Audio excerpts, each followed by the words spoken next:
What's up guys, welcome to this review of Underwater, the new film starring Kristen Stewart. So in this film, it's all about a deep sea diving mining facility where things go awry, let's say.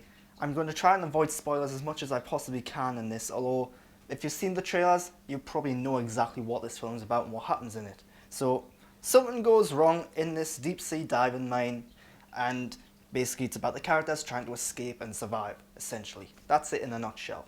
It's very reminiscent of films like Alien and The Abyss.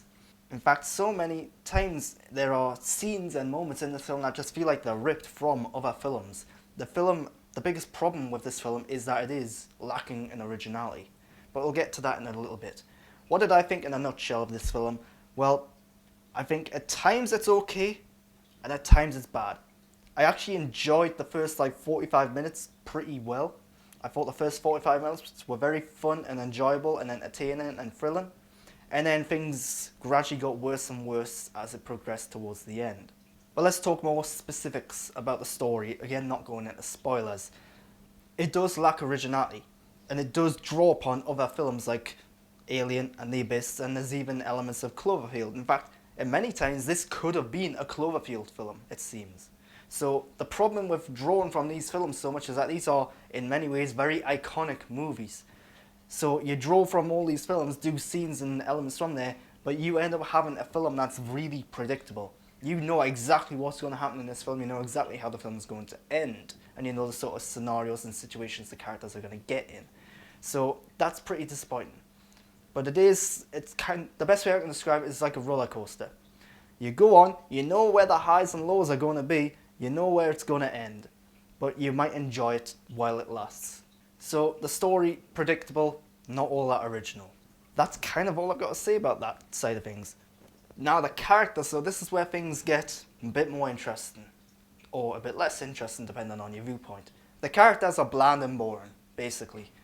The film, everything starts hitting the fan within the first 5 minutes of the film, it seems. We actually start to see the story progress before we actually get to know the characters at all. In fact, I couldn't even tell you what Kristen Stewart's character was called. I couldn't tell you what any other character was called. We barely get to know their names, we barely get to know anything about them. It would have been great if they spent at least 10 minutes before everything starts going south to get to know the characters, why they're there, what they're doing, what they're like, what this location is and why it's significant and important. Instead, first 5 minutes, Kristen Stewart brushing her teeth, bang, things start go bad, basically. And from that point, like I said, it's very thrilling, very exciting and entertaining because it does move through very briskly and fast-paced. But it just needs the characters to be a bit more likable, a bit more relatable, and to have a bit more depth. That way we'd actually care about anything that happened afterwards. So, to talk about the characters a bit more, none of them stand out, none of them are particularly great or interesting because of this. The cast, however, is pretty good. You got Kristen Stewart, you got Jessica Henwick, who's great, I really like her, John Gallagher Jr., Vincent Cassel. There's some well-known familiar names and faces in here, they're just not given much to do. In fact, I would say Jessica Henwick, she's probably the standout of the cast, using the British accent, which I believe is probably her natural accent. I don't think I've seen her in anything where she's used this accent, so I can't tell, but she is English. She is the most likable and relatable character in there because she's the only character that seems to be constantly acknowledging things going bad and that there's a good chance they're going to die. So she's very grounded, very really believable and realistic. But now I'm going to touch on something that's bugged me about this film, and that's the use of costumes and camera angles and the potential over-sexualization of certain characters. So, Kristen Stewart in this film, the first thing we see is her walking down a corridor in what I'm assuming some sort of pajama wear or something, open jacket, sports bra on. The film constantly finds excuses for Kristen Stewart to not be wearing much of anything at all, and there's no real reason for it. At least there's none given in the film.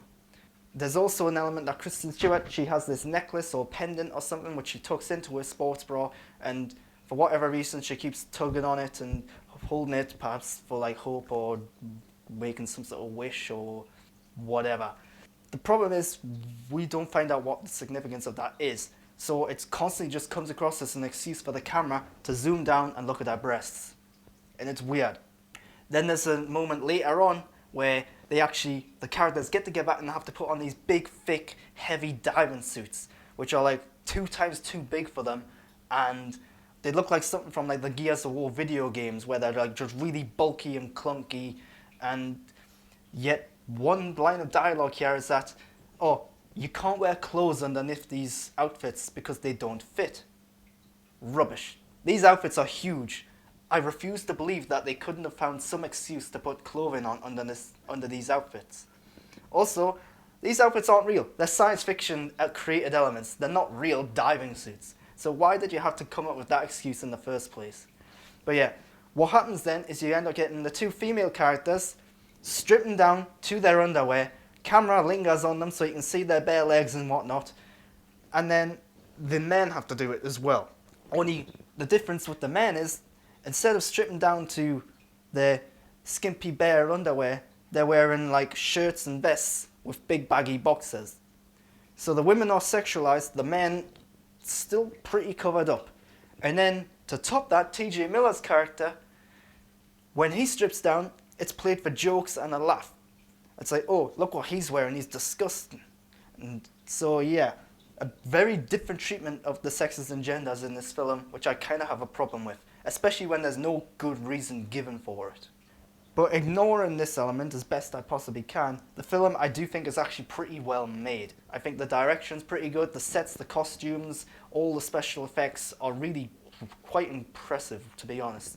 It's a very visually gorgeous film, and that's probably one of the best points of the film. I just wished it spent a bit more time developing the characters beforehand, that way we'd be able to care a bit more about it. There's also some good sound mixing and sound editing in here. I don't usually touch on this element because it's not something that usually stands out. The best sound mixing and so on usually blends in and you don't really notice it. But here there's good use of sound effects and so on, because so much of the film is about being underwater, not being able to hear certain things and hearing distant sounds and so on. So they really make it an element of the film. That's why it stands out pretty well.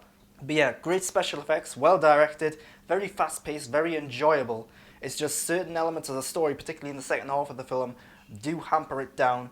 The characters aren't that interesting. But I do think this is a film you will go to, sit down for like an hour and a half or whatever it is, and you will walk out being enjoyed. It's just not something I would entirely recommend. Maybe if it's like on an airplane, or if it's just happens to be on TV or whatever, give it a watch. You might enjoy it. But yeah, that's what I thought of Underwater. At times it's okay. I actually really liked the first half of it. I didn't like the second half. When they go into explaining what's going on, I think the film kind of falls apart. It becomes very predictable. The characters are lacking. I do somewhat recommend it. Somewhat. Very tiny little bit. But if you've liked this review, subscribe to my channel. The more subscribers I get, the more content like this I can make. And of course, I appreciate any sort of support you want to give me. Also, follow me on Twitter and Instagram, why not?